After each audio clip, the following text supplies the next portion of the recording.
ચાલો તો હવે આપણે રેઝોનન્સ, કોન્જ્યુગેશન એન્ડ મેસોમેરિક ઇફેક્ટની વાત કરીએ. બરાબર, આ બધી રીતે આ દર્શાવી શકાય રેઝોનન્સ, કોન્જ્યુગેશન કે મેસોમેરિક ઇફેક્ટ.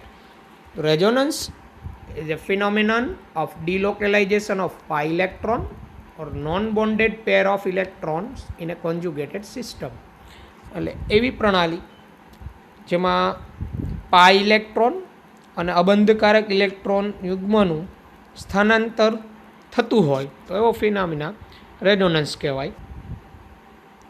ટૂંકમાં અણુ કે આયનને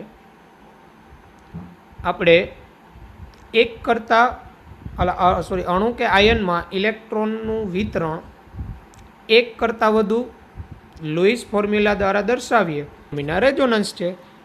જેમ કે અહીંયા તમે જોઈ શકો છો સ્ટ્રક્ચર તમને અહીંયા દેખાય છે બેન્ઝીન માટે. તો બેન્ઝીનનું આ એક આરએસ, આ બીજું આરએસ, આ બંને એકબીજામાં રૂપાંતરણ થતા હોય અને રેઝોનેટિંગ સ્ટ્રક્ચર કહેવાય. જેનું રેઝોનેટિંગ સ્ટ્રક્ચર અને આ જે છે એનું રેઝોનન્સ હાઇબ્રિડ સ્ટ્રક્ચર કહેવાય. એટલે આ રીતે પાઈ ઇલેક્ટ્રોન યુગ્મનું અથવા અબંધકારક ઇલેક્ટ્રોન યુગ્મનું સ્થાનાંતર થવું, delocation of phenomena resonance. Resonating structures are not capable of explaining all physical properties and chemical properties of given molecule or ion. એટલે આપેલ અણુ કે આયનને બધી જ ભૌતિક ગુણધર્મ, રાસાયણિક ગુણધર્મ આરએસ વડે ન દર્શાવાય. Resonating structure do not exist in reality. Resonance hybrid structures would be real structure. એટલે આરએસ બંધારણો છે ને કાલ્પનિક હોય, રિયલમાં વાસ્તવમાં ઉપલબ્ધ નથી, પણ સંસ્પદન સંકૃત બંધારણ જે તેનું સાચું બંધારણ હોય. For a compound to show resonance, compound should be conjugated. એટલે કોઈ કમ્પાઉન્ડમાં રેઝોનન્સ શક્ય ત્યારે જ બને, જોવા મળે કે એમાં એ પ્રકારની પ્રણાલી હોય. કોન્જ્યુગેટેડ એટલે સમગ્ર બંધારણમાં ઇલેક્ટ્રોન યુગ્મનું સ્થાનાંતર થઈ શકે એવું. બરાબર, તો પાઈ ઇલેક્ટ્રોન યુગ્મનું સ્થાનાંતર થાય એવી સિસ્ટમ હોવી જરૂરી. તો કેવા બંધારણમાં રેઝોનન્સ થાય તો એની આપણે વાત કરીએ. તો આ પ્રકારના હોય CH2 દ્વિબંધ CH G4 ગ્રુપ, એના પર પોઝિટિવ ચાર્જ અથવા નેગેટિવ પાઈ લોન પેર ઓર્ડ. એટલે પાઈ સિંગલ પોઝિટિવ, પાઈ સિંગલ નેગેટિવ, પાઈ સિંગલ પાઈ સિંગલ લોન પેર, પાઈ સિંગલ ઓડ ઇલેક્ટ્રોન. આ રીતે એકાંતરીય હોય તો આવી સિસ્ટમમાં રેઝોનન્સ પોસિબલ બને. જેમ કે pi bond positive charge conjugation, CH2 દ્વિબંધ CH2 પ્લસ, આ કેટાયન કહેવાય. બેન્ઝીન ઉપર CH2 પ્લસ, આ બેન્ઝાઇલિક કાર્બોકેટાયન કહેવાય. તો અહીંયા પાઈ સિંગલ પોઝિટિવ, તો અહીંયા પાઈ પોઝિટિવ તરફ જાય એટલે આમાં રેઝોનન્સ થાય. બેન્ઝાઇલિકમાંય રેઝોનન્સ થાય. પાઈ ઇલેક્ટ્રોન પોઝિટિવ તરફ જાય એટલે પોઝિટિવ ચાર્જ રિંગમાં ઓર્થો પેરા ઓર્થોએ જાય. પણ અહીંયા જે બંધારણ આપેલું છે નોન કોન્જ્યુગેટેડ કેટાયન, પાઈ સાથે આ રેઝોનન્સ ન થાય કારણ કે પાઈ સિંગલ પોઝિટિવ છે. ઓકે, એટલે આ નોન કોન્જ્યુગેટેડ સિસ્ટમ કોની સાથે? તો પોઝિટિવ અને પાઈનું ન થાય. એવું જ પાઈ બોન્ડ નેગેટિવ ચાર્જ કોન્જ્યુગેશન, તો CH2 દ્વિબંધ CH2 નેગેટિવ, તો આની અંદર નેગેટિવ છે ને પાઈ તરફ જાય, રેઝોનન્સ થાય. અહીંયા નેગેટિવ છે એ રિંગ તરફ જાય આ રીતે. પણ અહીંયા શક્ય નથી નોન કોન્જ્યુગેટેડ, કારણ કે નેગેટિવ સિંગલ પાઈ. બરાબર, એવી રીતે પાઈ લોન પેર કોન્જ્યુગેશન હોય તો આ લોન પેર છે એ પાઈ તરફ જાય અને કોન્જ્યુગેશન થાય. આ રીતે અહીંયા પાઈ સિંગલ પાઈ લોન પેર, તો આ લોન પેર પાઈ તરફ જાય એટલે આમાં પાઈ બોન્ડ લોન પેરનું કોન્જ્યુગેશન થાય. પછી pi bond odd electron conjugation free રેડિકલમાં કેવું થાય? અહીંયા પાઈ સિંગલ ઓડ ઇલેક્ટ્રોન, તો CH2 દ્વિબંધ CHમાંથી પાઈનું એક ઇલેક્ટ્રોન CH2 ઉપર આવે અને એક ઇલેક્ટ્રોન અહીંયા CH ઉપર આવે. આ રીતે એમાં રેઝોનન્સ થાય. એવું જ બેન્ઝીન ઉપર CH2 મુક્ત મૂલક, તો રેઝોનન્સ થાય.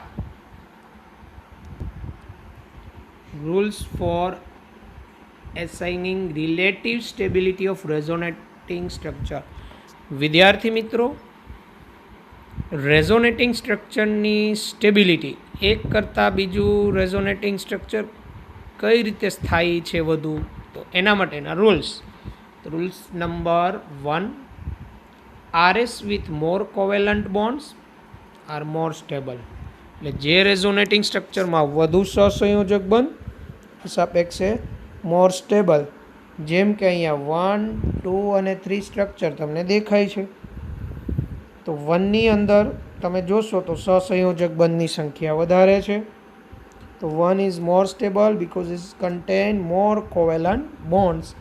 2 and 3 એ તો બે સિમિલર જ છે.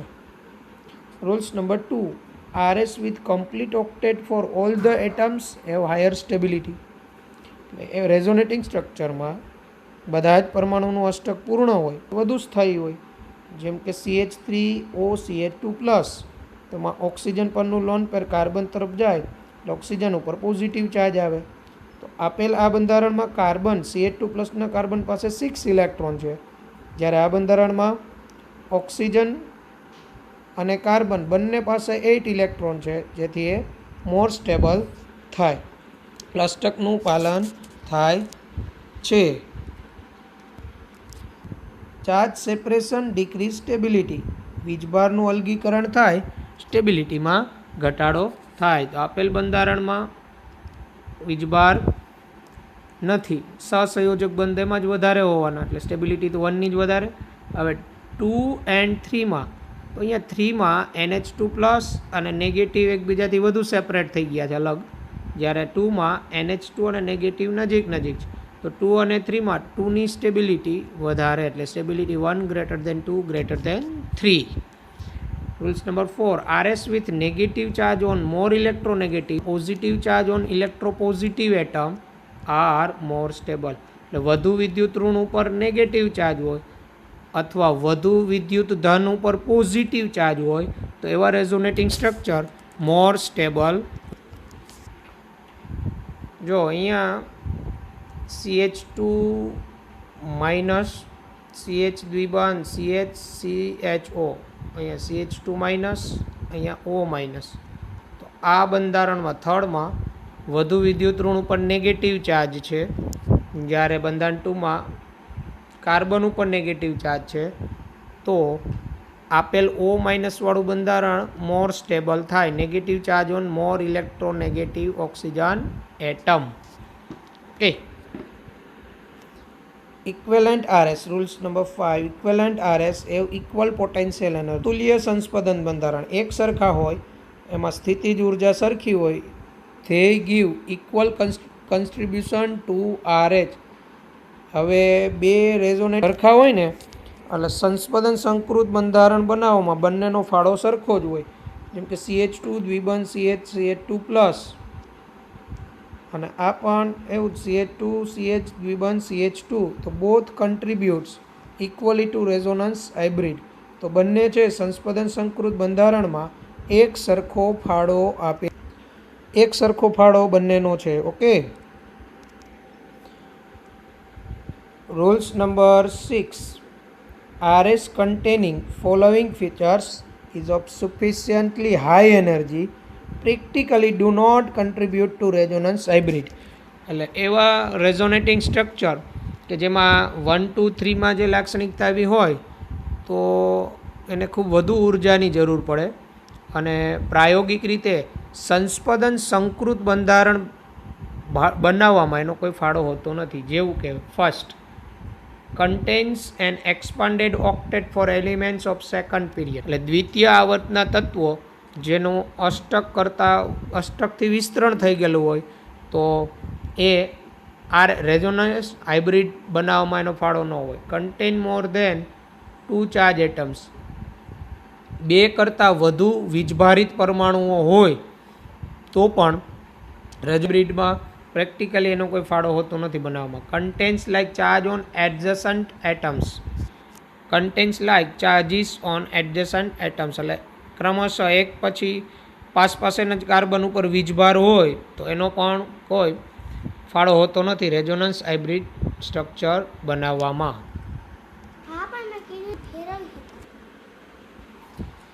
સ્ટેરિક inhibition of resonance, SIR effect ક્યારે જોવા મળે?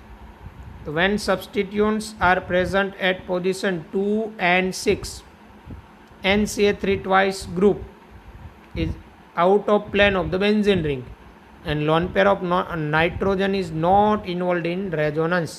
જો અહીંયા આપણે NCA3 twice મોટા કદનો સમૂહ નાઇટ્રોજન ઉપર લોન પેર, તો આ ફર્સ્ટ સ્ટ્રક્ચરમાં નાઇટ્રોજન પરનું લોન પેર રેઝોનન્સમાં ભાગ લઈ શકે, એટલે આ રીતે રેઝોનન્સ થાય. પણ જો અહીંયા ઓર્થો સ્થાને કોઈ સમૂહ જોડાયેલો હોય તો એમની વચ્ચે અવકાશીય અવરોધ થાય, એટલે NCA3 twice out of plane થાય, રેઝોનન્સમાં ભાગ ન લઈ શકે. When substituents are present at position 2 and 6, Na3 twice group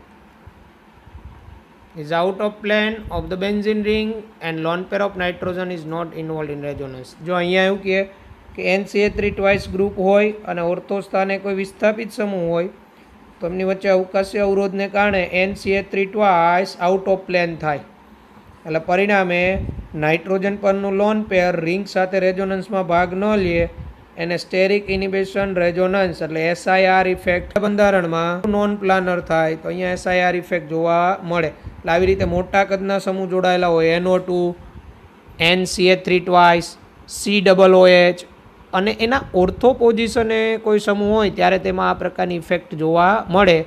આનો ઉપયોગ આપણે એસિડિકતા બેઝિકતામાં પણ કરવાનો આવશે. આ એક પ્રકારની ઓર્થો ઇફેક્ટ તરીકે પણ જાણીતી છે.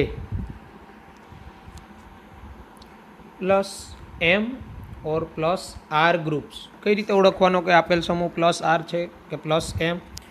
તો ગ્રુપ્સ ઓર એટમ્સ એટલે સમૂહ અથવા પરમાણુઓ which contains either negative charge or lone pair electrons, એટલે કોઈ સમૂહ કે પરમાણુ કે જેના ઉપર નેગેટિવ ચાર્જ હોય અથવા લોન પેર હોય તો એ પ્લસ R અસર ઉત્પન્ન કરે. NCA3 twice greater than NHCA3 greater than NH2, N વાળામાં પ્લસ R અસર NCA3 twiceની, પછી NHCA3ની, પછી NH2ની. ઓક્સિજન વાળામાં O minus greater than OCA3 greater than OH plus R તો પ્લસ M હશે. ટોટલ કહીએ તો O minus greater than NH2 greater than OH greater than NCA3 greater than F.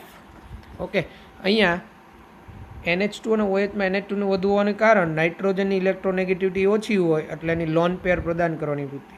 અહીંયા NHCOCH3ની ઓછી હોવાનું કારણ અહીંયા નાઇટ્રોજન પરનું લોન પેર બેન્ઝીન ચક્ર તરફે જાય અને આ CO તરફ પણ જાય. પરિણામે